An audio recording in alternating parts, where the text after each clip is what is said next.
Hey everyone, Tactics here with yet another advanced encrypted routing video, this time covering the Necrotic Wake. Just like with the other videos in this series, I'll walk you guys through the MDT route, link that down below if you guys want it for yourself, and then I'll show you guys a VOD of us doing this route and kind of walk you through the various pulls, cooldown usage, when we're committing lust, how we're dealing with the encrypted affix, all those kinds of things as well. So if you enjoyed this video, be sure to like and subscribe to the channel for more videos like it. And let's start off with the route here. So off the top here, we're just pulling all these packs together. We do not commit lust. This is mostly just like something like a pre-incarn from the tank. And then just we commit warlock CDs and 1 minute CDs because we do have this massive boss pull immediately after. And so what we do here is we can CC this guy with like a sap, a para-rop, a mind soothe. Grab this hammer right here. There is a hammer. When this pack's dead, someone grabs the spear over here, and everyone else can skip through to this area where the golem is over here. Grab the golem orbs, and then we group up this entire pack. And the main danger of this pack is killing these guys right here. You do not want, especially this corpse harvester, to start channeling on anyone. That's really, really bad news. And we commit bloodlust, all CDs, everything we have, stack up close for Kyrian Orb value, all those things to get this pack down ASAP and then finish off the boss alone. Looks super scary, but honestly, if you use your Kyrian Orbs right, this is pretty safe. On fortified weeks, we just do this as is. On tyrannical weeks, we've been debating committing a spear to it. Or holding the spear. We've tried committing a spear to it just to make this boss go faster, because on higher tyrannical keys, his breath is a giant pain. Very, very scary. So we commit spear on tyrannical weeks, but you don't need to commit it on fort weeks. Here we have this one pack on the edge after this boss is done, and we do get woe here. And so we get woe. We open up the new Goliath down here. While we're waiting for orbs to happen, someone just goes and grabs the Anima Orb, Anima Exhaust buff right there. And then we pick up our Kyrian Orbs and we go and do this crazy pull right after. The main problem with this pull is grouping, and you're going to see we have a bunch of kicks, so everything comes in. We wait until this guy dies, then someone goes and grabs these two to add them into the pack, and that's how we get pretty big value from the Kyrian Orbs. Then move over here, clear these guys. On a fortified week, we would then take this Kyrian Exhaust buff as well and use it to kill these guys. On a tyrannical week, we then go kill these guys, and then we come back after we get this woe buff to get our exhaust buff here, and we take that to boss. That's just how we use the exhaust a little bit differently on fortified versus tyrannical. Don't forget your weapons here. There's a hammer, spear, hammer, and a spear. Same CCs on these guys. They're also humanoid, so para-rop, sap, soothe, and you can pick up that spear without going near them or without aggroing them, or you can invis, feign death, that kind of thing as well. And we just go to boss here. You can trigger this RP early. I'll show you how to do that as well. But basically, we have our hunter camo through, triggers the RP, runs over here, and gets life gripped from here back down to this edge.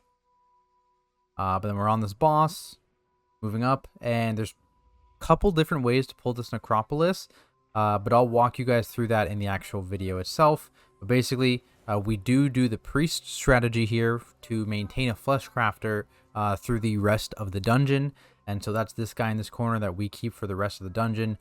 We end up snapping him up top as well to help handle the last boss's shields. So let's actually go and look at that now. So, here we go. First pull here. This is on a fortified week. You don't commit too much to this pack because, again, even on a fortified week, this pack will die fairly quickly. So we have like warlock CDs committed, 1 minute from everyone else committed. And we just kind of hold our 2 minutes for the big pull on top of the boss. We're going to have to soothe this guy as well. You see the hammer right there. So that's the weapon you want to grab. And we'll do that probably after this pack. Running through, yes, he'd soothe. Grabs the hammer. Then we go through. I believe we have 2 people have to die here because they potted. Which, of course, if you're fizz pot skipping, you can't pot. But There is one thing to note. It's a little bit risky. We've been hit or miss on it, but basically you can put a lock gate from like here to here, and you can mine through this gatekeeper and not pull it by taking the lock gate, and it means you don't need to invis it, so you can commit your pot to the boss. Interesting little tech.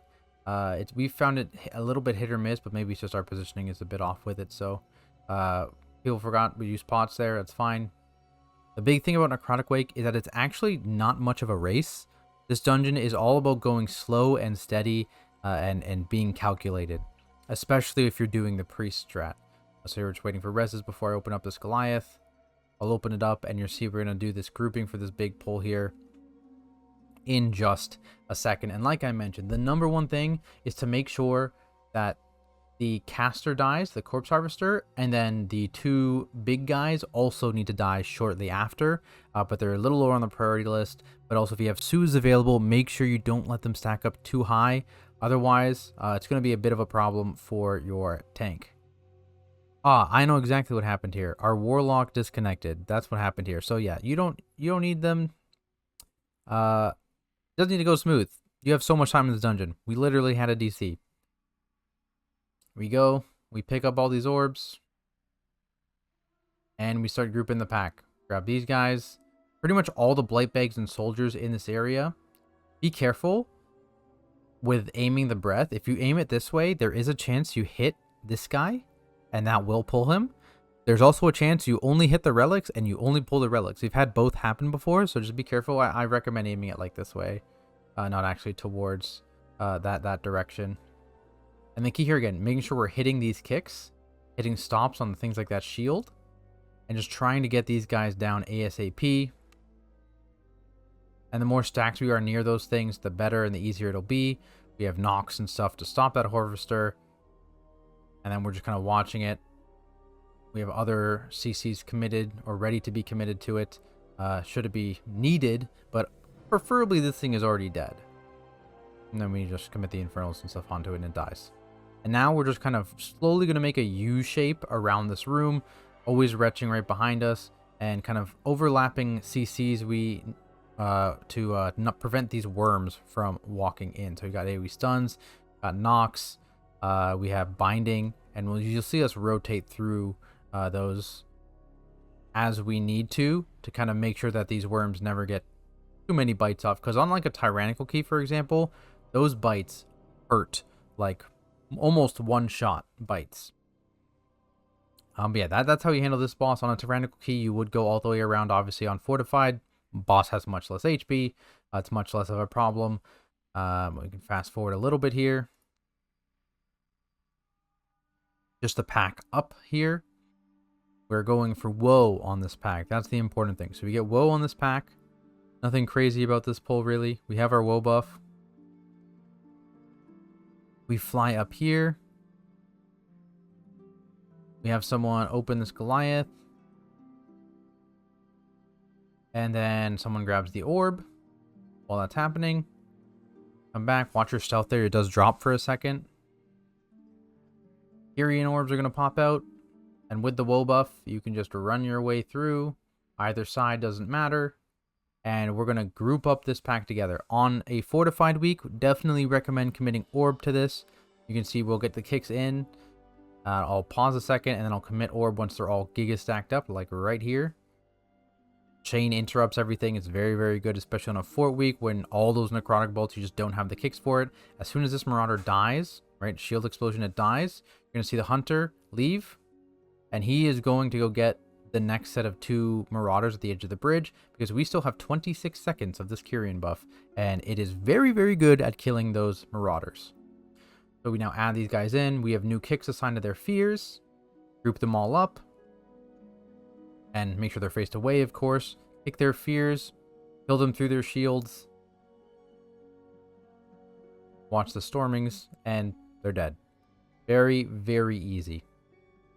Now, one thing for this, so we would go left here to kill these guys. I don't think, yeah, our hunter didn't leave, so I'll show you the other clip here where our hunter does leave. It's over here.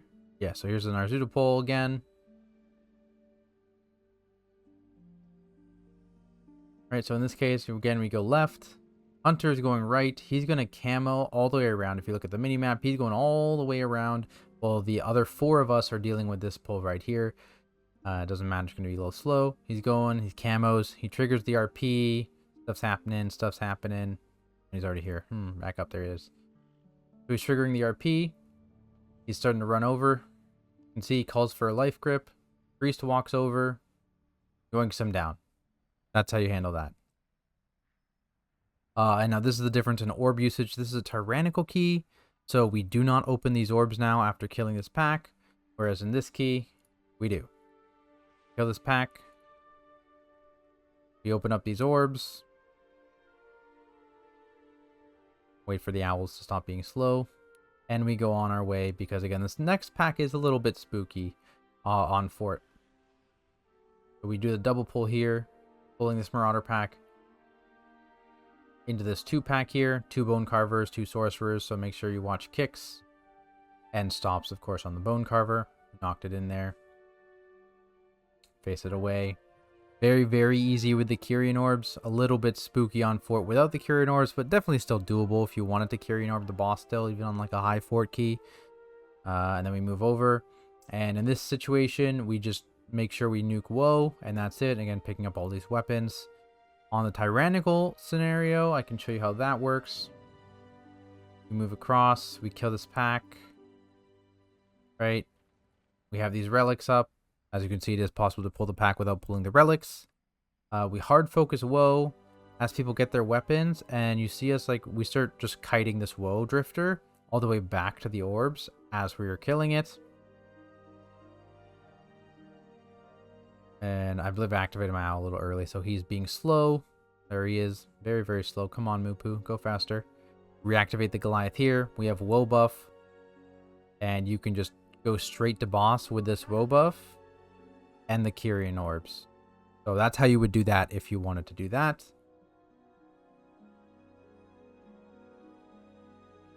Actually, let's watch this here. Let's watch this because it's the Tyrannical boss fight. It's a little longer. So we get up here. No RP because, of course, the Hunter had already triggered the RP.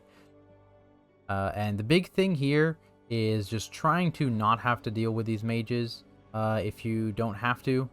So you're going to see a bunch of CCs go out, and we just have, I believe, 3 hard CCs available that can always get these guys in Shackle, Para, and Freezing Trap.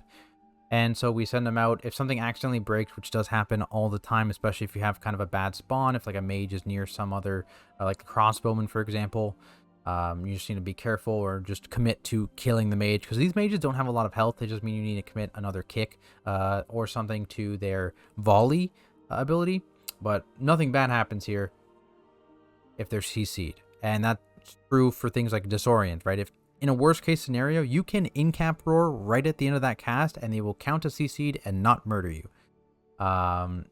Similarly, stuns will work, right? If you have anything up near the end of that cast, like a warrior didn't die for whatever reason, you can stun them, single target AoE stun, whatever, and you will not get murdered by the end of that cast. You will get murdered if you CC them and then they still die, because then their circle or swirly will appear right below them, right at the end of the cast, and you can't really get out of that.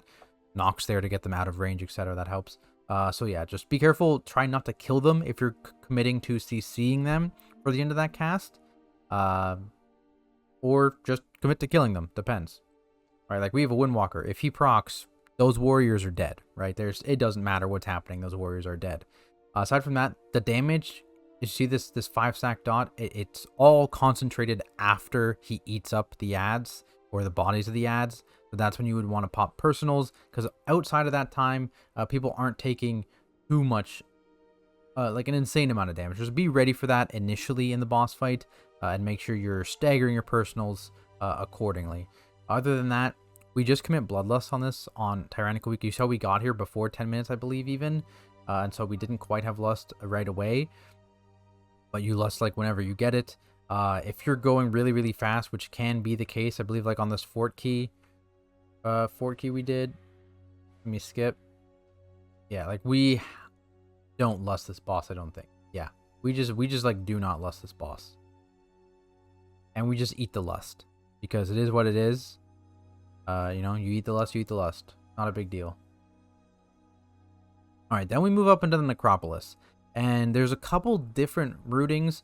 One of them uses a weapon on this pack right here, so you'll see us do it. We will CC that collector right as we get here, and since everyone comes up with pretty much all their CDs up and available, we can pretty much do that really big pull right away. Now, I don't actually think this is the right play, and the route I'm actually going to recommend is the one we do in this video. And the reason for that is committing a weapon. And like I said at the beginning of this video, Necrotic Wake is not a race. There are very specific checks on the pulls you're doing, specifically the bosses, especially on a Tyrannical key, and you'd much rather overcommit weapons to bosses and be a little bit slower on the trash, even on a fort week, in my opinion. So what I think you should do is actually the route lined out in this video. So it's always spare parts first. Make sure you use some sort of CC so that they start targeting the tank. Otherwise, they're going to be weird, run over at all these different people. And instead of pulling these two packs together, we actually pulled these two packs together. It's much less scary, way less tank damage, still 2 kicks, but much easier to handle and very doable without weapons. What we are waiting for here is the Warlock. The Warlock teleported out, switch specs. He's now Demo. Destro is bugged in this area, and it's kind of hidden. Some people are swapping to Destro, some are swapping to Demo, or sorry, swapping to a different Destro spec. Some are swapping to Demo. We're still trying to figure out what we want to do exactly on that front. But he teleports out of dungeon, switches spec, walks back in. He's at the Angels. Here we're just CCing. I think we overlapped a kick there, so I used a knock to stop that kick. But usually we have 2 kicks per collector, and you can just get every single kick with 2 kicks. And this pack just kind of dies, right? Not much to it. And then you're going to see us go into the corner here, get this herb pack. And this is, like I told you guys, is our Fleshcrafter. We are not going to do anything to our boy. We're CCing him. We're leaving him in the corner. We're not even going to use him here, because you can use him here to speed up all this stuff, all this trash. And it's not even too difficult, but it's like, it's completely unnecessary. And accidentally sniping someone is a bit of a problem. Now, using this guy would definitely be necessary, maybe on like 28 plus, but on 26, even 27s, honestly, maybe even 28s, it's just not necessary because you do the rest of the dungeon so fast that you really only need him for the bosses. There's certainly an argument to use him for this boss here. Again, you see us not use him at all for this boss. We only use him for the last boss. So we're just killing his creation. Once it dies, we'll bring this with us into the next pack here. And again, this is just like a low tank damage pack. We just want to kill this guy. We're not in a rush. We have 21 minutes left. Not a big deal. There's also a Fleshcrafter in this pack, so be aware it's in the pack. Killing pack. And then when this starts getting low, it's just the Fleshcrafter left. We'll drag this Fleshcrafter and start using his axes in this pack as well. You get some pretty good value. If you can hit the stitch work or even the right? So use the cleavers you can. It's pretty good value. See, it was like 70% of the health. Pretty good. Pretty good. So we just do this pack, and then you'll see after this pack, the priest tech that allows you to move forward is mind control. So this is a humanoid guy, the Fleshcrafter. We're, again, keeping him CC'd in the corner. We get the last mob almost dead. You mind control this Fleshcrafter, and it will proc the RP because he's on your team, and so, everything in here is dead. Now that the RP is procced, we release him. We keep him CC'd because, again, we're not using him for this pack here because this pack already has 2 axe throwers, and it's rough. So we do this pack. Throwing axes, etc. Not too much to talk about here, really. Get the kick. Do the stuff, Stitching assistant. It's got to be close to the end. Okay, so yeah, I'll chill here. So we kill this guy. This guy procs next. These 2 guys, we do actually start using this Fleshcrafter because it's insane value. Because there's 1 really big guy and 3 or 4 small guys. So what you're going to see here is I'm going to stampede. The monk's going to tap. And the monk is our control on this for the most part. So the hunter has freezing trap. to hard CC. The monk has para. I have roots to hard CC and keep him out. I do have mass roots here, talented, in case you didn't notice. But in terms of opening the CC, the monk is mostly in charge of that with Jade Lightning. He just Jade Lightning one ticks it to break the CC, and that'll cause the axe. So he rolls over, he breaks the CC. Everyone else moves through here. And that was a very poorly timed Brawn, but it is what it is. So I mastered it over there, and he's just going to chill over there now. And you're going to see everyone walk out of this gut slice or walk into it, you know. And we're going to aim these so that these bits do not get hit. We ring, get these things out of the way, and that was just 10% of this guy's HP per axe, right? It's a lot of value. And we stand like this again, so easy axe hit, and that was all set up by this ring. You can also use any kind of knock, really, to get these guys away when the axe is about to come out. There's a Typhoon, get them way away. Axe comes in, finishes them off. We CC, we walk through to the next pack, because what's it called? The RP, now that first set of RP is procced, it'll keep going even though this Fleshcrafter is alive. So we had a little bit of an oopsie. I let him get a bit too close here. So we're just kind of holding, letting his CC, or letting dots and stuff fall off of him, etc. And waiting for Mass Entangle. I think he ends up getting ticked here. Yeah, we were just a little bit too close to him, but it's not the end of the world, because again, Mass Entangle won't guaranteed break. But now you're going to see the control come in, right? We just used binding, so now we're going to chain knockbacks to keep him out there. So he axes out there. Again, look at these positioning of these leftovers. We're trying to hit him and not the leftovers. Works quite well. I think the ring's just a tad late. Yeah, just a tad late on the ring. We're trying to ring him that way. But at this point, it's pretty good. We've hit Rotspew with a hook, and we're going to do it once more here. So, or two cleavers rather. So that's Raging Disease, by the way, very scary. So hitting him with two cleavers here means that we can just AoE these guys down and just make sure we do not kill the Fleshcrafter. So it's not the end of the world if the Fleshcrafter accidentally gets a tick and walks in. You just need to be careful, make sure you don't murder it, and you'll be just fine. After this, you'll see us set it up in the corner here. Back corner, because again, in this specific key, we don't need to use it at all for this boss. We knock it, we're waiting for the dots to fall off now, because of course it was in the pack, so we've got a bunch of dots on it. So we're just chilling, waiting for this to expire, and then we'll re-CC it in this corner here. Waiting for everything to be good. It's good, and we go into the boss here. So we pull back, break our relics, and we'll spear when Stitchflesh does come down here. Ideally, you're able to hit the relic, the creation, and Stitchflesh himself with the spear that we commit. It's not the end of the world if you miss but you definitely do not want to miss the boss and the creation. That's the stuff you don't want to miss at all. And so here we hit all three. And we group them up. I don't commit the orb here just yet, because the problem is if you kill this creation, right? If you kill this creation, very big problem. You do not want this creation to die before he gets off 2 hooks. After he gets off 2 hooks, let him be dead. But you do not want him to die until that happens. So we actually wait on this orb commit until the second set of him coming down. The other thing to note is positioning for this hook.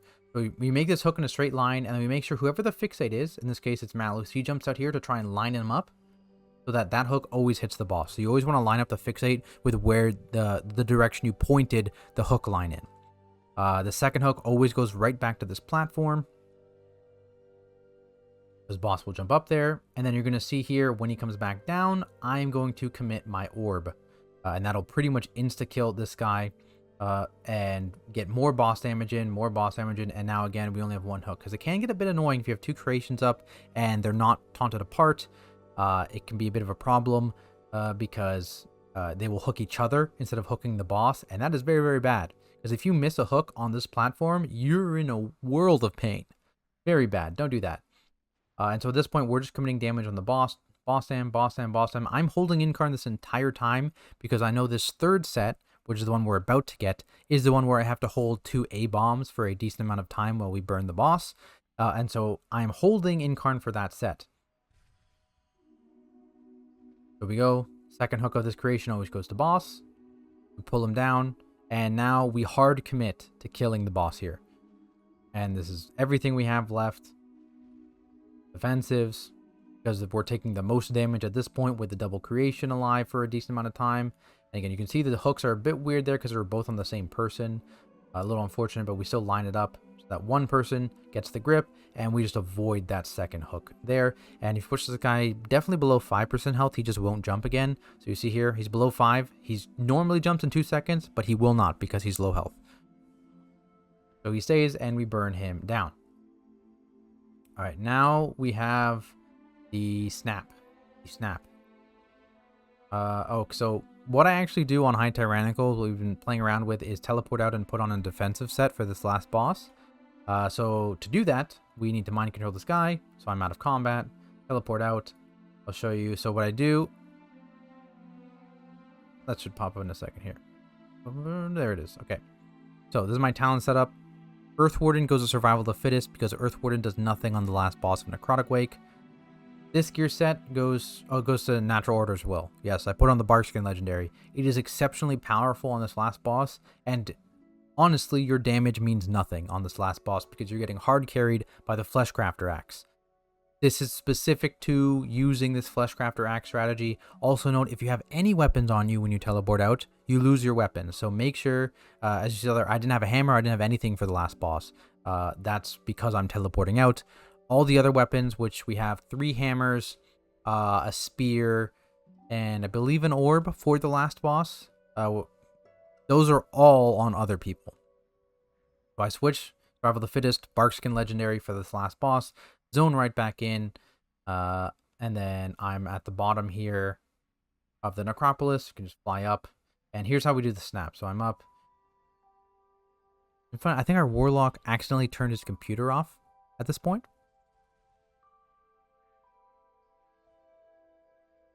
It's pretty normal for a Warlock player, right? They should be able to play without their computer on, right? Anyways, this is how we do the snap. Drag this guy over to here. And we just stun him. And we all go up. And I lose targeting on him here, so I try and find targeting again. But I believe the spot's like right here. I'm kind of chill here for, it's like 10-ish seconds before we're able to get him up. Again, look at the timer. We have 10 minutes. We're hard chilling.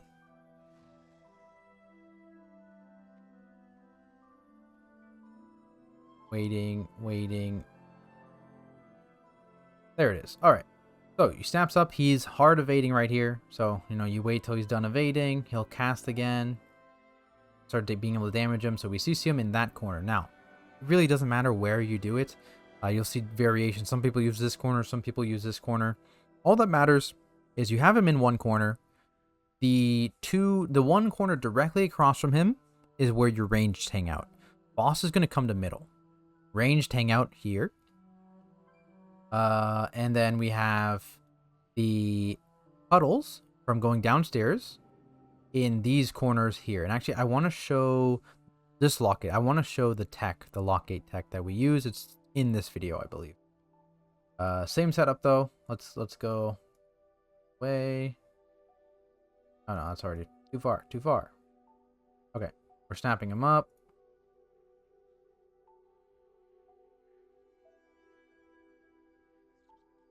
Waiting. Sometimes you have to eat a cleaver here. There's the freezing trap.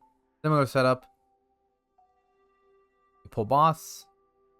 And we drag him to the mid. That guy is still hard to CC. He's not going to throw a single axe.